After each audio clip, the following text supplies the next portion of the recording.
Well, three things are constant in this life. One, Nigeria is the greatest country on the African scene. Two, the sun rises in the east and sets in the west. And of course, Nigeria making it to the quarterfinal, beating Mozambique. Those things are a certainty. We will go beyond the quarterfinal. That we'll get to find out this weekend. Welcome to Premium Sport on PBO TV. And it's good time to tell you Happy New Year. My name is Boluwati Tony Shola Omoni. And it's interesting that on this new year, I'm not alone, but I'm not with the regulars. I'm with, she's become a regular. Something sweet here. You should know who I'm talking about. But let's go on a quick break. And when we come back, we'll delve into the Africa Cup of Nations and talk about the sweet lady here with me in the studio.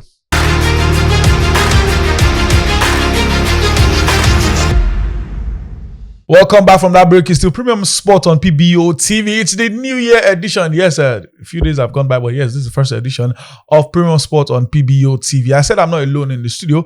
I'm with Oluwa Yemi. I don't know.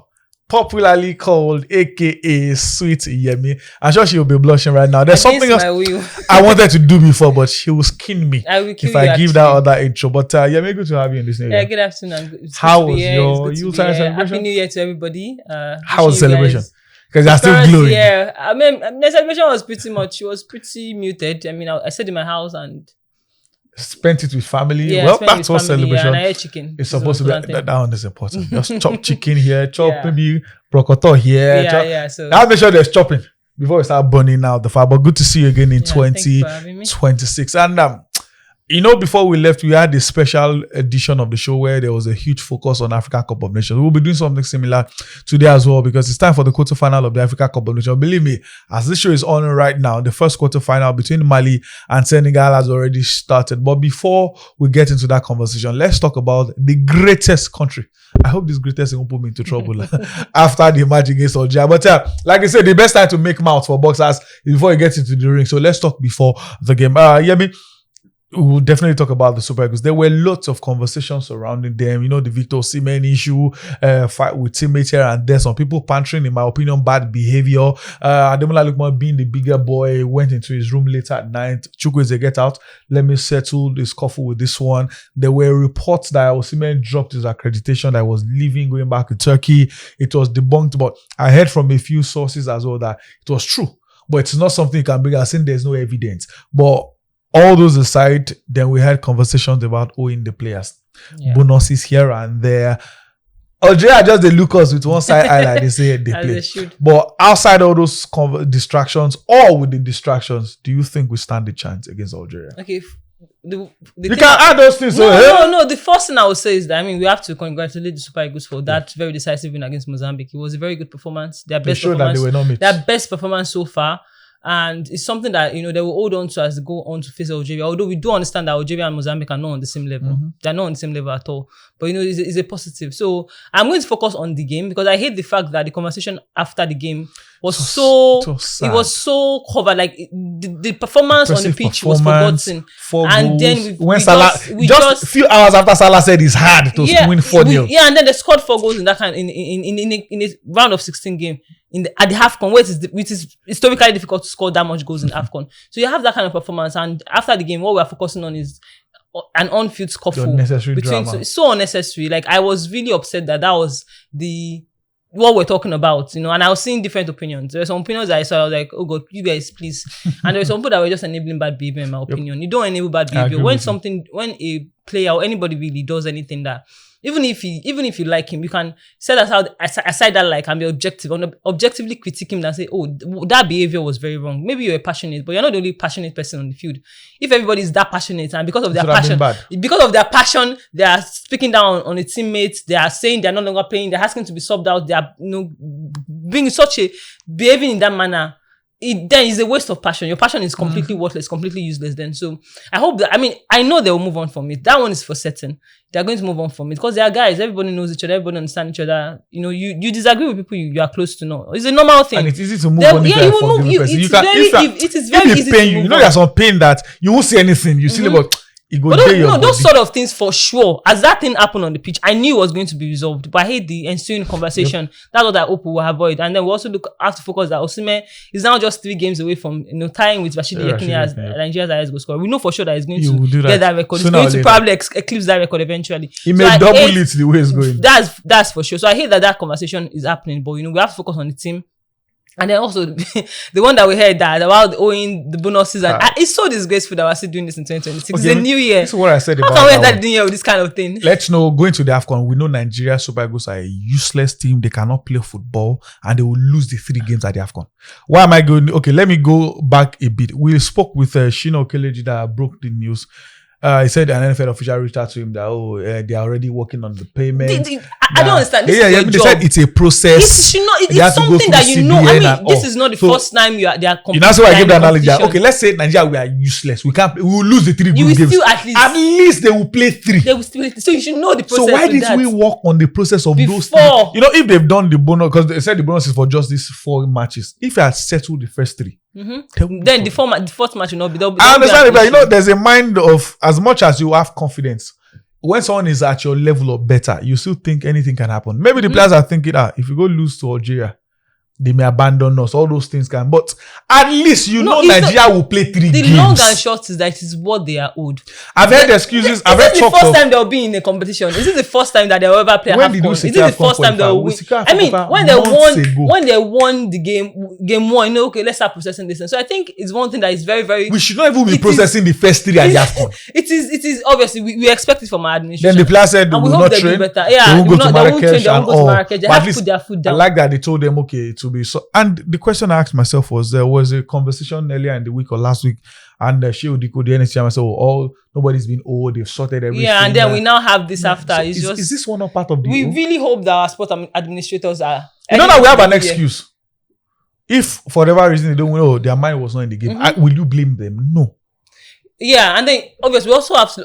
I know that. I think for the players, it's something they're already used to. They're already used to. Tomorrow, anything. Just look for the right timing. We are going to protest for our money. That's for sure. So I'm sure that it's not new to them, and I hope that it will not be. I hope that it won't be that much of a distraction going to face Algeria, which is a very, very good team. In this competition. So I think that it's very unfortunate, because if it happens that they don't do well, then all the conversation will now stay back to, this is what happens when you're fighting your teammates. This is what happens when you're holding money. Meanwhile, it's a game of football and anybody can lose, anybody can win. So all those conversations, I hope will happen. Yeah, exactly. So I know that for sure those conversations are going to happen, but I hope not. But obviously, we've already set the tone for that happening. So going into the game against Algeria. What are you doing in my head? I was going to say now to the game itself. Because we have 3 players in the 2 teams that have 3 goals. Riyad Mahrez, who broke our hearts the last time we met in 2019. Yeah. Ademola Lookman and of course Victor Osimhen. 3 of them have 3 goals. How is the game on the field going to be like? It's not, if Nigeria can win, but obviously not going to be a walk in the park. Nigeria can win, Algeria can also win. Exactly. These are 2 very, very balanced. So how will it be on the field of play?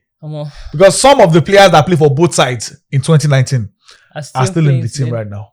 I mean, we hope that we're going for revenge. Yeah. Because that works well. And I checked the stats, and I think in our last 3 games against Algeria, we've lost. There's been no draw. So this is a time to. These are our regular foes. They know how to beat us. So we have to at least show them we are a changed team. The last time we beat Algeria was 2018 World Cup qualifiers. The first leg. Because the second leg was given as a 3-1. And the second leg was given as a win for them because we played Shewa Abdullahi. Oh, they can't. And since then, we've not won against them. Yeah, we've not won against Algeria. So we are facing familiar foes that. It's going to be really difficult. But then obviously it's to be expected when as you level up in a game, you face more other opponents. So. The good news is we faced a North African side before in the group. Tunisia. Although we struggled towards the end, but we won. At least we won. And we're very, very solid. I mean, we bamboozled them at the end. It was towards then that they lost focus. So I mean, I think that the Nigerian team, when they are ready to do what they need to do, like we saw in the qualifiers, even though they didn't eventually qualify for the World Cup, when they won 4-0 or was it 5-0? I can't remember the team that they played against right now. Was it? I think it was Benin Republic. So we've seen that this team can score. This team can perform at the high level. So we hope and we pray because we have sad prayers. I don't believe in football and prayer. I don't think they work well. But obviously, we have to. Although if you can still prayer can still be part of it. No, yeah, obviously in that regard. Father, but I don't break leg exactly. But in terms of the result, I'm not a praying person for results. All of us pray. But we hope that all they just need to do is they need to be focused. I mean, last year, we look at the fact that last year they almost got it. They lost in the final, so they are going to at least match one that better. level. They are doing one better. No, they have to do one better than it. You cannot. The fact that I didn't go to the World Cup, reach the finals last time out, and then get disqualified at the quarterfinals at this stage. So they have to win the quarterfinals by hook and by crook. And focus, everybody focus. Forget about all those that happened, about the fact that focus and win the game. That's the most important thing. After you've gone back and forth, you try to escape, you've gone right, left, center, up and down. Now let's come back to, I will hold you like this. So we'll know where to hold. In fact, all like this. What do you want to hold me? What will be the outcome of the game? Oh, obviously, I can't say Algeria will win. I'm asking you for your heart. I know what your heart says. No, my head is not saying Algeria will win. My head is saying Nigeria will win. So, I said it to you. If you are it's going to be very tough. I'm thinking it's going to go to extra time. And maybe even penalties. Ginger to rough it out. What's the name of our goalkeeper? Mr. Nwabali. I know things are tough, but I believe in you. You know, you can. Although when it gets to penalties, be our superhero. Well in be our superhero. Even not just in penalties, even during the game, you have to make don't sure lose your head. Don't lose concentration. Don't just be focused and try to keep the chances at the minimum. We need the midfield to be compact. We know that Alex will be probably just our most important player right now. So the defense, the midfield, the attack, everybody have to be in tune. You know, so we need that fluidity, and we need Eric Chell to put his best foot forward, and because that Algeria is going to be a very, very long game. It's going to be a very difficult game, but I do think that the Super Eagles should be able to edge Algeria. Well, for every Nigerian that is scared, worried, will it happen? Yemi has given you the vote of confidence you need. They will say, believe in me. Honestly, that people don't put your believe in me. Well, me, I'm telling you, 4-0. According to Yemi, Nigeria will qualify for the semi-final of the Africa Cup of Nations. Yes, we agree it's going to be very tough, but it's not going to be an easy ride. But whichever way, tough times breed strong men. So let's see how far the game would go. Too. But yeah, definitely. No, men are in terms of. I know, I was just checking.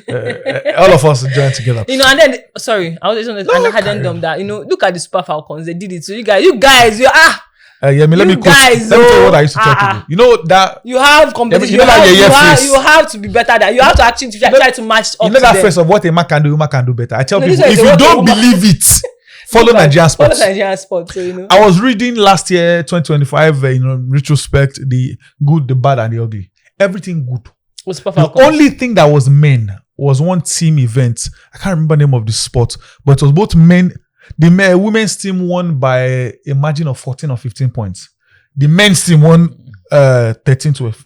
That was the score. But the women was like 26-12. Nigerian sports. So that was the only thing. That was the only time I mentioned men. The men needs to start up. You guys need to pick yourself up. From the Falcons to the Tigers to Toby Motion, everything was women. So if you don't believe that what a man can do, woman can do, but at least in terms of Nigerian sports, what Nigerian women achieve. So we need the men to also, hopefully they match can up to them, please. Match up to them, or at least attempt to, Attempt, yeah. There are some losses you get that people say applaud you back. You try. But I don't know. It should not be. No, not for this round. No. It should not be. Go even in finals, it should not be. We're not having that. Well, we are still talking about the Africa Cup of Nations, but we'll take a pause right now. Kingsley Akpano joining the conversation. I'll still come back to Yemi to tell me her top 3 best Nigerian players so far, because that's one of the things Kingsley will be talking about. Top 3 best Nigerians for him in this competition. Talk about the match and the issues surrounding the Super Eagles. Then when we come back from Kingsley's conversation, I'll ask Yemi our best players and we'll talk about the other fixtures.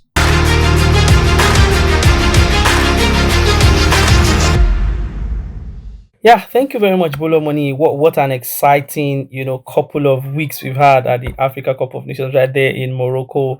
And before I even answer all your questions, I need to mention that, having this AFCON in Morocco makes it look like we're having this in Europe, or maybe, Europe is the best word to use, because it doesn't really look like, Africa. When I mean Africa, you know how it looks with our stadiums and all of that. But fantastic one. You asked for my top 3 picks and the Super Eagles so far. I will say Ademola Lookman has been superb for me, standout player. I'll also pick Calvin Bassey in that defense. Super guy. And then, yes, no other person than the guy who scares everybody, Victor Osimhen. Let's forget, the antics and the attitude and all of that. Lukman, Bassey, Osimhen in that order.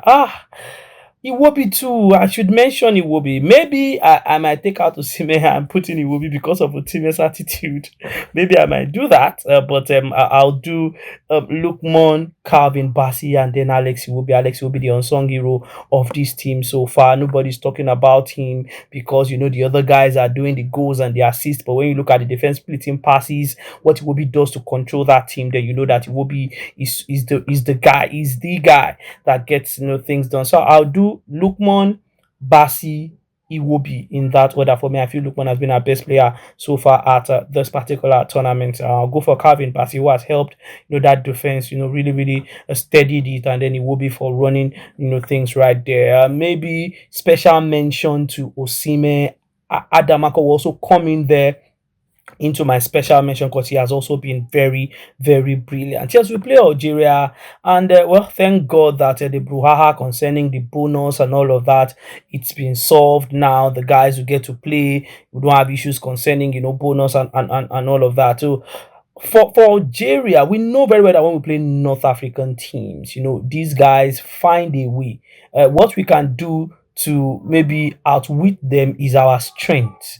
But when it comes to the finesse, the technical aspect of the game, a lot of times they always find ways, to get one above us, another. But we showed against Tunisia that we could play this kind of teams now, hands down, especially with Rafael Onyeka, Bruno Yemechi, who were added to the team that started this tournament when we started the competition. So it's a good one for us to play another North African side, having dispatched Mozambique. Let's see how that goes. I feel that we can beat Algeria. We will beat Algeria if we are disciplined, all through the game. All of the antics that came, after this Ademola Lookman, blah, blah, blah. I think everything has died down now. Let the guys get to work. There's no need changing the team at all.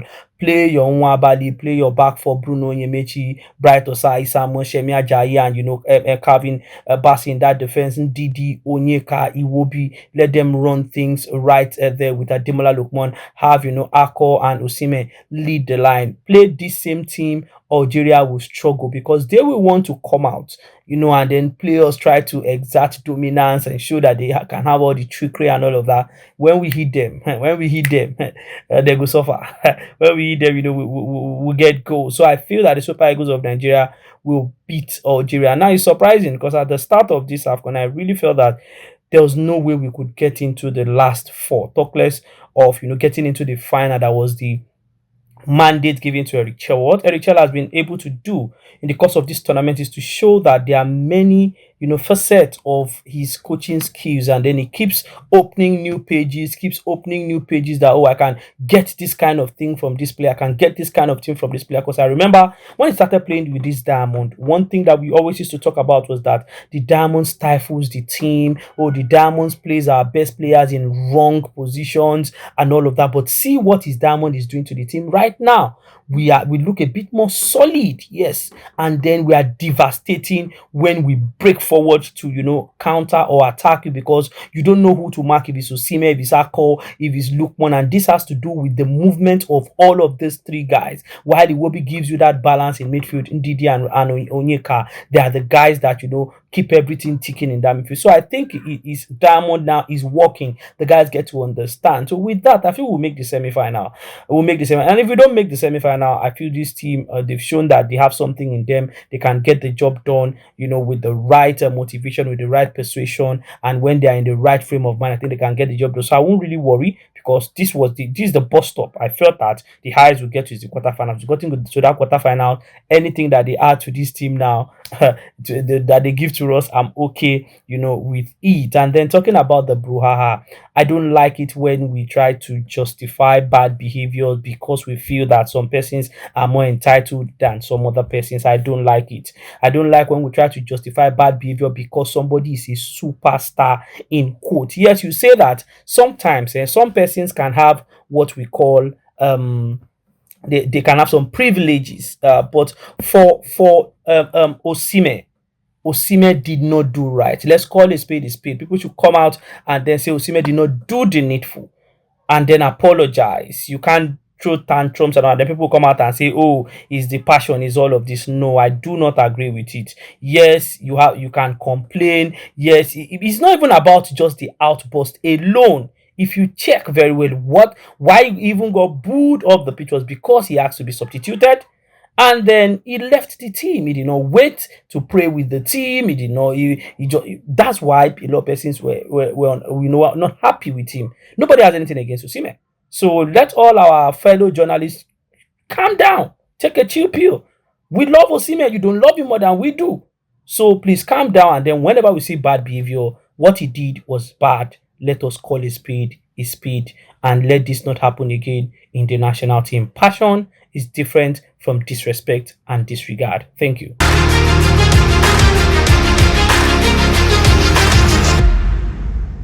Welcome back. It's still Premium Sport on PBO TV, and we are still talking about the Africa Cup of Nations with a huge focus on Nigeria. But before we enter into other conversations about other matches, let me just ask Yemi the final question on Nigeria.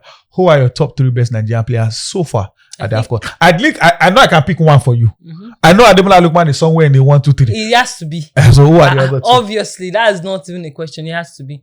Obviously, Alex Iwobi. And that's then kind of unsung hero. Yeah, and I think we need to start singing his praises, because I always say a lot Never of complaints.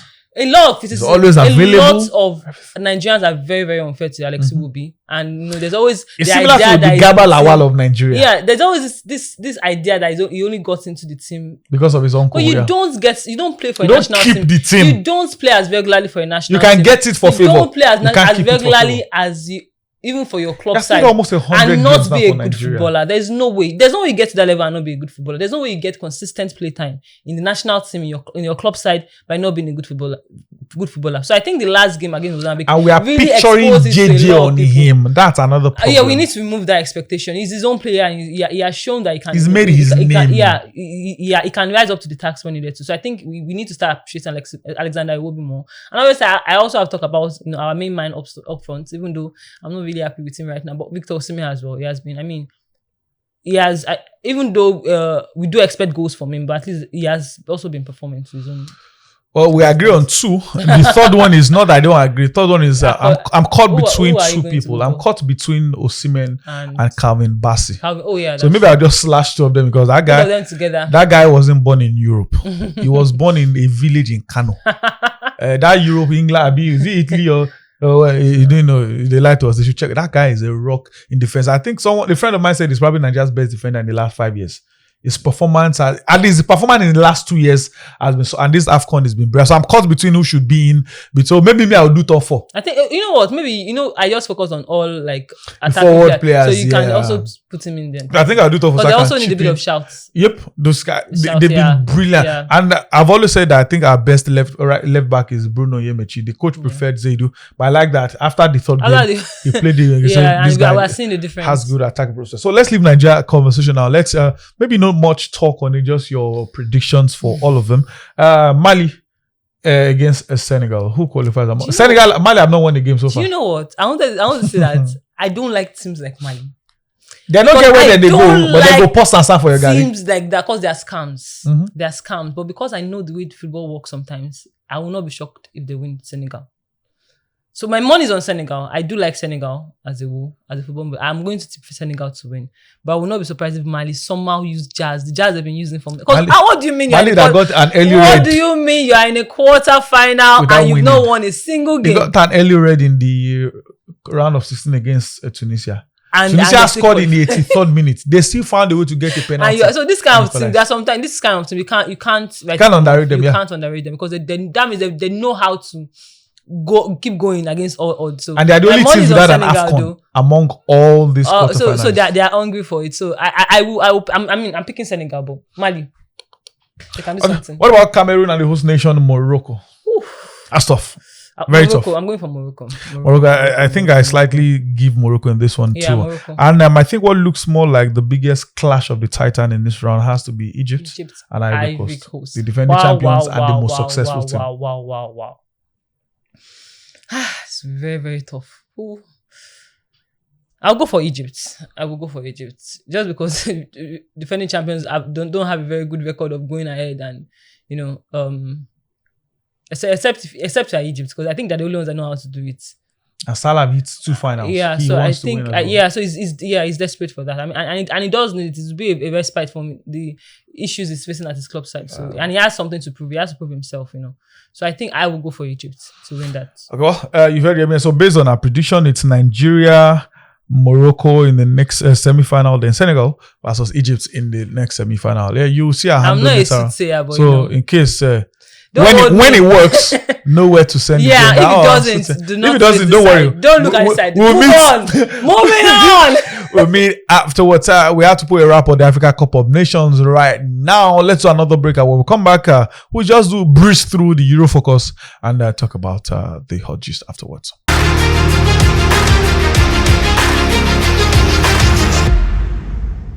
Welcome back from that break. It's still Premium Sport. My name is still remains Boluwati Tony Shola Omoni. I'm not changing it for anything. Euro focus, no much talk here. The German Bundesliga, they are still on break. The French Ligue 1 are playing Coupe de France. And in the Italian Serie A, they have some exciting games as well. Juventus will take on Cremonese at the Allianz Stadium. In Florence, it's Fiorentina at home against Milan. At the Gateway Stadium, it's Atalanta versus Torino. Stadio Olimpico. Roma will welcome the boogie team Sassuolo, and at San Siro it's AC Milan versus Genoa. But the biggest game in Italy, probably even in Europe this weekend, has to be at since Inter are home now, so it's not San Siro, it's the Giuseppe Meazza Stadium.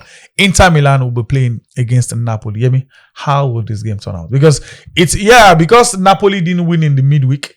So even if they win this one, they'll still not go above Inter, but at least they can level with them or reduce the gap. How do you think this game will turn out after 90 minutes? I'm going for Inter win, but it's going to be really Tough. Yeah. Well, you've heard she wants because in this Serie A for years now, nobody have defended the title. So let's see if Napoli will defend or Inter will still collect again, so and they'll be doing. I mean, Inter it's high time for Inter to actually win something.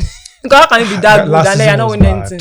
And the Super Cup it's again. high time for them to come out and do something. Well, let's move to Spain. In Spain, there's the final of the Spanish Super Cup in Jeddah, Saudi Arabia. But there are also a few games in La Liga as well. No, because the big boys are not playing, so people are not putting. The big boys are in Saudi Arabia. They are chilling in Saudi. In the Middle East. We have Genoa, Getafe against Real Sociedad.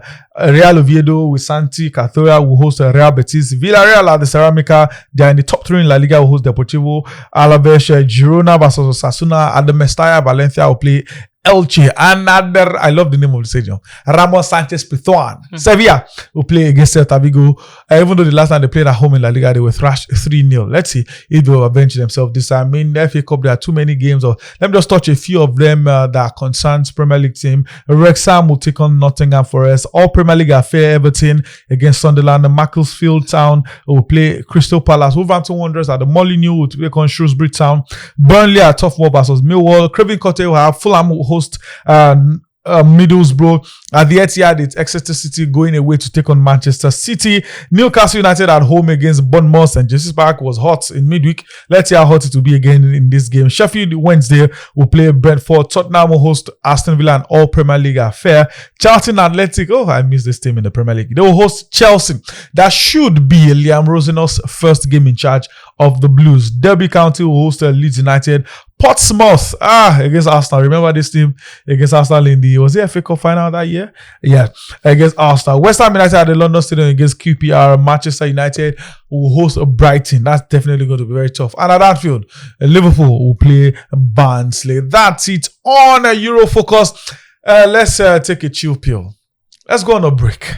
And when we come back, it will be time for Hot Gist. I mentioned the name earlier just a few seconds ago. That will be the start of our conversation in the Hot Gist.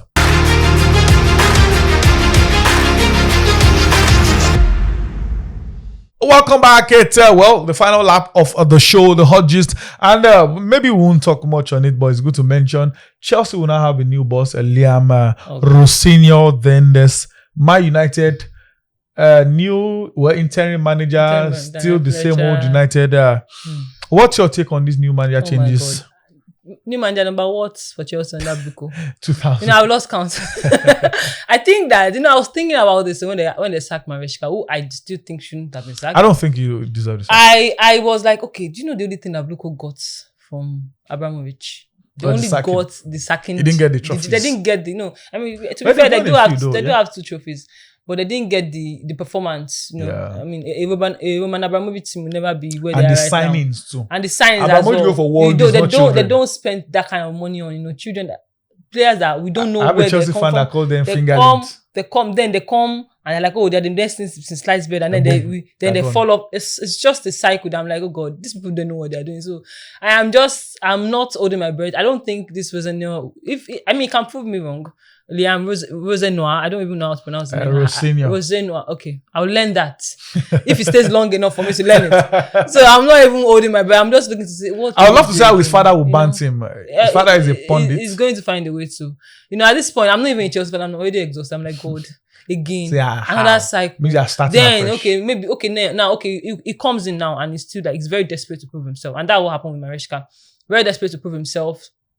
Then to an extent proves himself, and then he starts demanding more from Bluco, and then they'll have an issue with him, because that's the same. That's what happened with Maresca, because he has, when he first came in, he came in from the Championship, managing Leicester. Came in, he still had a bit of green years, like, okay, I just want to prove myself. I just want to show that I can do something. In his first season, he won the Europa Conference League, and then he won the Club World Cup. So he's now feeling like, oh yeah, I am capable, but I deserve more. So it's demanding more. And Bluco, it seems they don't really like those kind of things. Like, oh no, you're already overstepping don't challenge us, you're overstepping your boundaries, and then they cut him off. So how long till Rosenoir also decides that, oh, you know what, I actually want to start, building my team. I want to have more say in the way this club is being run. Would Bluco be able? Would they allow that? How long would it go that he does that? And they're like, oh, you know what, we don't want to anymore. So it's just a cycle that is just really tiring at this point. What about United? Because at least they said they won't employ a permanent manager until United. I'm hearing one name that I want to believe. I actually want to believe it. I want to. One of our to be a joke. Senior colleague, you cannot be serious. Who is a United fan? He said if Alexander Solskjaer come back, he will burn his mind. Do you know what? You really can't be serious. When I heard that name, I said this has to be a joke, because what do you mean that you sacked? I mean, there was a reason why he was sacked. So why are you moving on to somebody you sacked for a reason? And the problem is still. there. It's not that. You know what? There's been a change. What United needs to do is that club. They have a huge problem, and the problem is not who is the manager or head coach. Let me paraphrase. Head coach Ferdinand. There was a quote attributed to Ferdinand that he said after this acting that Arteta in his mind is thinking of joining man. And why will he do that? I think they believe United is the same thing as under Fergie. No, yeah, the thing it's the United. They don't know how far. I think the United we have now is one that we had like 15 years ago, or how long ago. So I saw that quote and I was like, I'm not easy to rage bait. You say something. I didn't see the video. So I just laugh it off. I saw that quote and I was like, whatever, because it doesn't even deserve a response. So for Darren Fletcher, I mean, his first game out, he almost lost the Burnley. No, he went back to back four, but he still played the madness that his predecessor did, playing Dogu as the right winger and playing in Heaven and leaving Maguire. Everyone had obviously, everything is now their new product that they want to be, posting up, and we'll see how long that goes. So for Manchester United, to be honest, yes, Ruben Amorim should have been sacked. In fact, I stand on the fact that he should have been sacked since last year. The fact that he got to start I'm shocked he won't finish the end of last season. Them, I was shocked. No, I understood the reason why they didn't want to sack two managers in the space of a month. They were trying to say that, he's a young coach. We have to support him. He's a young coach. They were using the Arteta tactics. So even Jim Ratcliffe admitted that. Look at Arteta. He started really. I don't know why they keep doing that. People stop. Arteta started with a trophy in his first 2 months. Arteta just wants in him. Nobody else. No, I don't think there will be any footballer, any manager like that will have the same trajectory as Arteta. They need to move on from the fact that we're not in the desert young managers need this much time. I mean, aside from a season before Arsenal got to the Europa League final, so they were not in the desert losing crazy. And there's a difference between an Arteta and an Amorim. From Amorim's is Arteta wasn't stubborn. The way he talked. his so-called He philosophy. wanted to get sacked. He was so, there was this, I was like, this guy, he was more interested in having interviews than actually coaching. Because he had more interviews than win. I'm sure that I can go and, if I do a deep dive, I will actually find that, yes, he has He more got interviews. 19 wins and He over has, 50 games. I'm so sure he has about 25 had, interviews. more than He has double of more it. interviews than wins. He's more concerned with going on and having this idea that he's, he knows what the clubs are, the fans are feeling. He's so this. He was just a talk man with good air. That was the only thing that happened. So the fact that I was sacked, I was like, God, it was a long time coming because this man finished. You were brought in. I think you were just like 5 points or how many points off the top when he was brought in, and he managed. It was close to the top four. And he managed to bring. They finished 16th. A manager finished 16th. The 3 teams that got relegated. Those ones were they were terrible. If not, Manchester United would have been relegated. So you have that kind of manager, and then you brought him in. He's not changing his philosophy. He's sticking to his guns. Something that we know is not working. How can you be a manager and you are so tactically rigid? The strength of a good manager is knowing when to adapt. You can have like your tactics, your normal baseline tactics, but you look at your time like, this thing may not be work. We have to move this. We have to change it up a little bit. I used to go change. To you have to be dynamic as a manager. You can't be rigid. Was this 4-4-2 Diamond? You got to Chelsea, he had to change. You adapt. You got to Real Madrid, you had to go to 4-3. Oh, my philosophy worked for me at Sporting.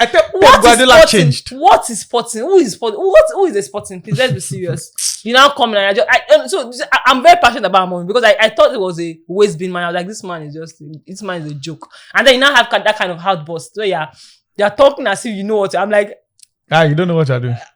Who is talking? You're saying that you came here to be a manager, you didn't come here to be a guy. Even as a coach, you are not winning games. So why would they place that kind of responsibility on you? So you know what? The fact that Manchester United sacked Amorim was expected. It was a matter of when. It was a matter of when, not if, and it was a matter of that. You guys dragged this thing out for too long. It should have been cut him out a very long time ago. Now Darren Fletcher, he has a huge task ahead of him, but I think that they have to temper their expectations. They probably can't finish in European places this season. They're very lucky that this season the rest of the team are so terrible teams. So at least they know that at least they can still manage themselves and finish up in the top 10. So Darren Fletcher should just look to manage the team, and maybe they will hire a new manager after him, a new manager to replace Amorim's son, or they will let him stay a little bit longer. We don't know yet, but long and short, my conclusion is that I'm not a Manchester United fan, and I'm even annoyed at just this idea. I don't want to see Ole Gunnar Solskjaer in that club. If you bring it, I'll celebrate it because I'm a hater. Let me crack you up. It makes no sense. It makes no sense. Brentford 5th, 33 points. Newcastle 6th, 32 points. I say the Man United is a joke right now. 7th, 32 points. Chelsea 8th, 31 number check up to number 15. How many points is between 15 and 7? 15 have 26 points. The fifth team have 33 points. How many points? Just 5. Just about that should be 8 or thereabouts. So I mean they are very lucky that the quality of everybody can see. Anybody can still finish in that top 10. So that's their luck. Speaking about those that are gone now, just no need to talk, just straight answers. Do you think Slot and Frank may be the next? Thomas Frank and Slot. Oh, and a Slot. Okay, I don't know why I keep. You mentioned Slot, and I don't know why I was going to Angipolis Postecoglou. I don't know why that came to my mind. Thomas Frank, I do have a soft spot for Thomas Frank. And because let's be very honest, that Tottenham job was they finished 17th was doomed already from the start. That's not a very good team. And I think that their expectation by hiring Thomas Frank was very clear that they are trying to at least have be a solid midfield team. So I think maybe give him a little bit of time. I'm not going to lie, I do have a bit of soft spot for Thomas Frank. So and he can do better than this. I'm actually very shocked that Tottenham is this bad. I'm like, why is this bad? You really shouldn't be this bad. Because you may not have all quality football, but you shouldn't be 14th. So maybe I don't think you should be sacked though. Because if they're sacking, we're down to bring Postecoglou. And for a Slot, there's no way we'll be sacked. And I know a lot of Liverpool fans are expecting him to be sacked. Liverpool are 4th on the log. Yeah, there's no way we'll be sacked. There's no way, because you don't sack a manager that won you a title just because of it. Obviously, he had a terrible. Liverpool were losing so much that I thought it was a prank. I was like, is this a joke? So I don't think. I think both managers will keep their job to the end of the season. Well, you read it from Yemi. Is giving Liverpool fans hope that Arne Slot is not going anywhere, and Thomas Frank has a soft spot or Thomas Franca. But like they say, when you enjoy yourself, time flies. Yeah. But before we go, let's just do. Okay, should we do house pick or should we do my pick? Just look on your screen. A pick is coming up right now.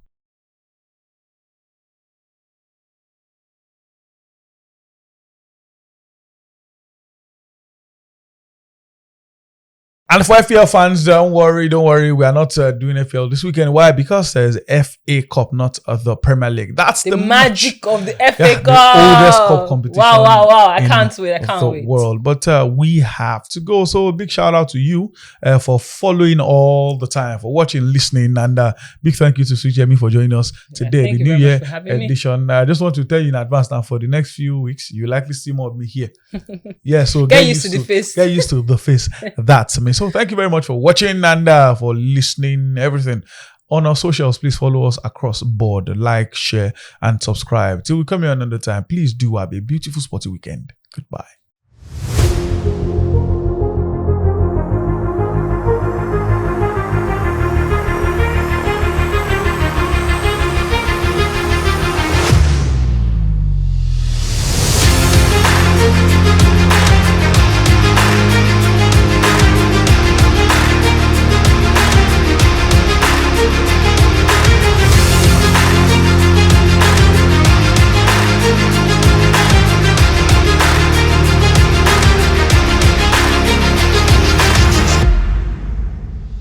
Premium Box Office TV.